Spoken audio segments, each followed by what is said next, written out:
Много обичам горе, тук да е умна, долу да е плешива,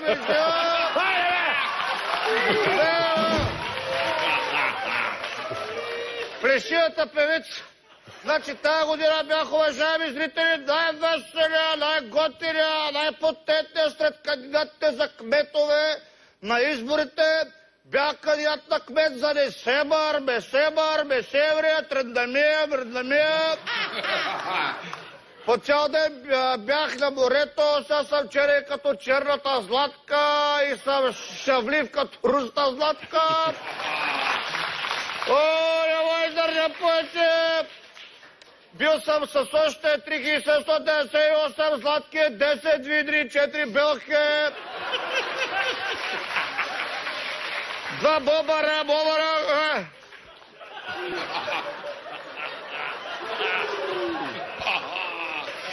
Сега да ви казвам за бобри, това е срамна история.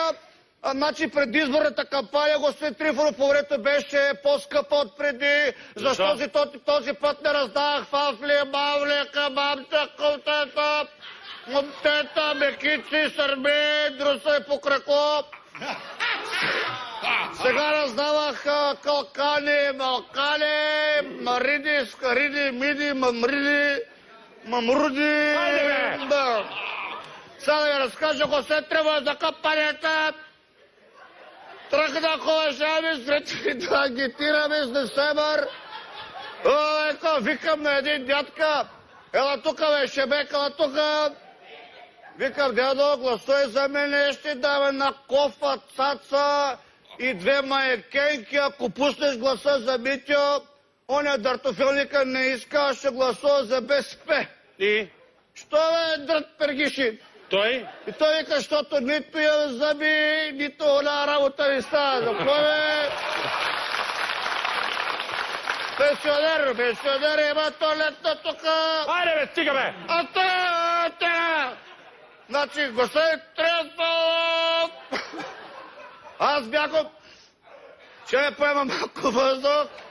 Само бях ви обещал, че ще оправя стария Несебър, ще го направя нов Несебър, ще го разкопая, господин Трифонов, като Сливен, после ще го асфалтирам като Цариградско шосе, ще пусна тръба между Несебър, Стотен бряг. Къде? В морето ли? Морето, 4 метра дълбочина, разбира се. Ако иска, пусна моята тръба. Не, няма нужда. Значи ще направя жакузи, макузи, ще лашкам, брашкам, ще имаме болка, да.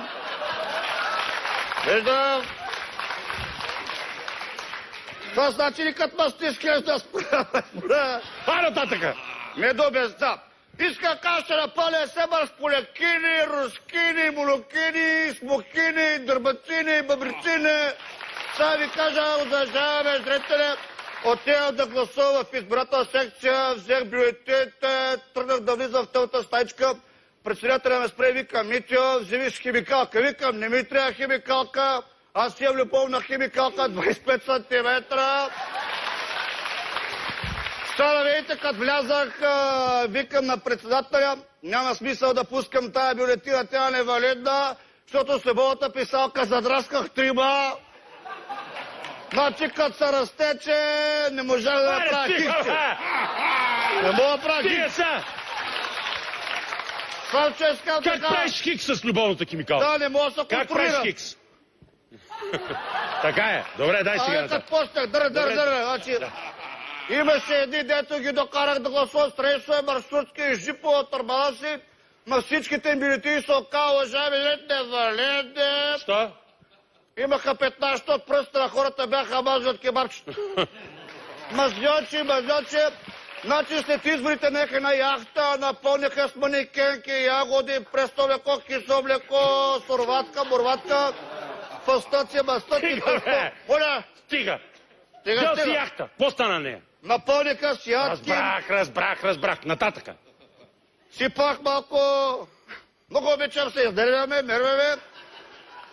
Така провокирате, господин Трифонов. Значи после се подхлъзнаха, яхтата паднах във водата. Как стана това не помня, иска да ви кажа, само помня, че един кит ма хвана.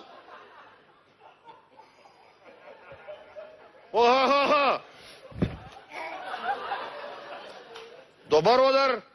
Един кит те хвана. Един кит ме хвана, пори ме като риба, господин Трифонов. Пляска ме като калканче. Право ме скараха вера. Удря. После ме изшиха като полено агне. Той е Боже, викам. Са не ме избраха за кмет на Търново, не ме избраха за кмет на Есебър, затова се направя моя град. Даже едва горло и долу Митю Пищова се направя. Ще ги обединя в общо голямо Писалково. Ще го напълня само с манекенки, майкенки, жакузита, бакузита, прасно бляхките. Да, нямаш вече химикалки, какво хвърляш? Няма какво хвърляш. И понеже много се уморих от изборите, господи, уважаеми дами и господа, получих 3 инфаркта, 20 от една аритмия, реших да почина в Арбанаси. Викам на една: мръсника! Предата! Викам на една студентка, господин Трифонов. Да, викаш на една студентка. Я кажи, на една студентка викаш? Викам на студентка, тя взе, че се хлъзна край жакуз, се обели колялото. И после пита Митю, какво ще прави сега? Да, питата Митю, какво ще прави сега? Какво ще прави сега? Вика, спокойно, сега ще наважа с спирт, сребано, сметана, шоколад, термису, с кетчуп и майонеза.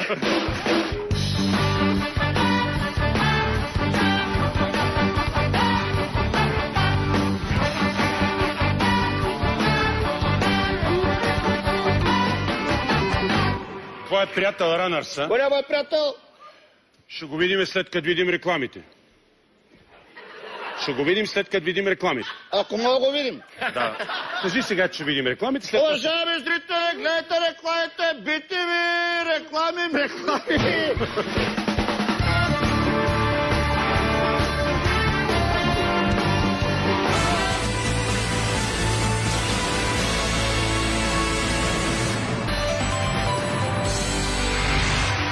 Уважаеми зрители, продължаваме с актьорската вечер. При нас е един наш стар познайник, така наречения Ранърса. Заповядай, Ранърс. Много интересно си облечен, малко по-различно облекло имаш, като гледам. Фешен икона. Добре, кажи сега, какво става? Кажи. Здравейте, абатки. Слави, Да. Курти свещичката гледал по телевизора, че си манал единия пирон от крака.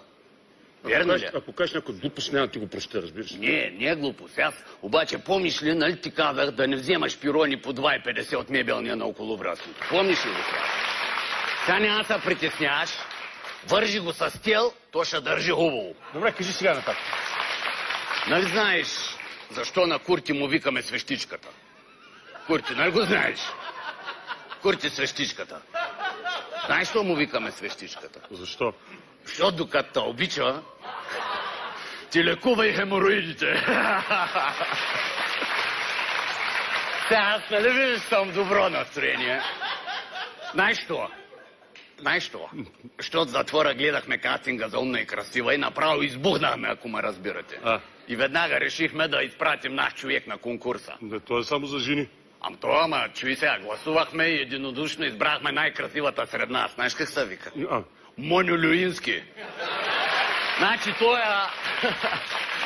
той е така свири на саксофон, че от всяка килия става Белия дом. Няма нужда. Няма нужда. За всеки случай. Нататък ми е интелектуално всичко. Давай. Знаеш какво, пратихме го? Кой? Моню Люинско. Ама не го взеха, не бил достатъчно умен. И затова решихме да си организираме собствен конкурс в затвора. Как се казва? Конкурса? Да. Значи, мислехме го кръстив, умен и красив. Обаче, за да може да участваме, всички го кръстихме, знаеш как? Не. Ти нали ме пита преди малко? Питам те, сега да питам пак. Тъп и миризлив. Това е. Да. А пък директорът на затвора избра страхотна награда. Знаеш каква? Каза ми Рънърс, за победителя ще дам джип, в който има само една книга. И аз викам, коя книга? Пък той ми вика 10 начина да не изпускаме сапуна.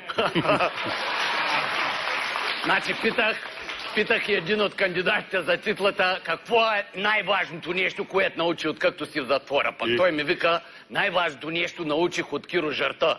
Научих, че в затвора има и по-твърди неща от нара. Деца лежи, нали? Сега, за една нощ врътнахме и конкурса. Какво направихте? Врътнахме конкурса. Да.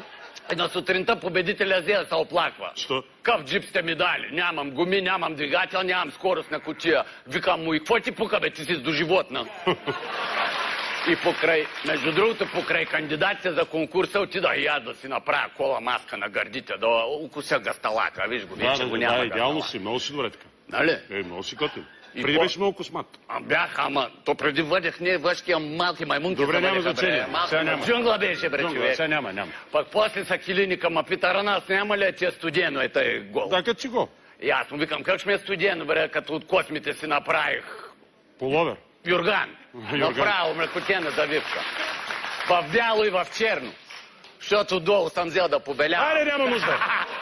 Как ти да е? Пак в затвора празниците не свършват. Празнувахме и Хелуин и всички са бяхме маскирали на нещо, като... Имаше и вещици, и медицински сестри, варкулаци, най-хитър обаче излезе Анания, Фаналния. Маскира се като надзирател и като му свърши смяната, си замина. А между другото, отскоро и цар Киро също е при нас в затвора и спомням си... При вас ли са го сложили, бе? А при нас, бре, Аре, бе! легло до легло сме. И? И даже му казах, и ние с нетърпение го чакахме да пристигне, и даже аз викам на Гочо, карцера му, викам, Маню, викам, знаеш ли какво ще правим за първата нощ в затвора на цар Киро? И? Пък той ми вика, ще пием фалшива ракия. И аз му викам, не, ще пием блага ракия. А пък след седмица един затворник ми вика, Рънърс, мисля да накарам цар Киро да се чувства като у дома си.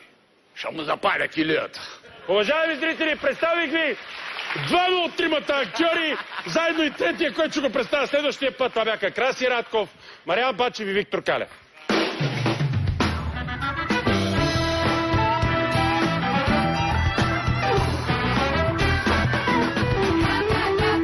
Уважаеми зрители, това е всичко от мен за тази вечер. Бъдете с нас утре, точно 22:30. Скъпи приятели, бяхте страхотна публика. Благодаря ви, за мен беше чест. Благодаря.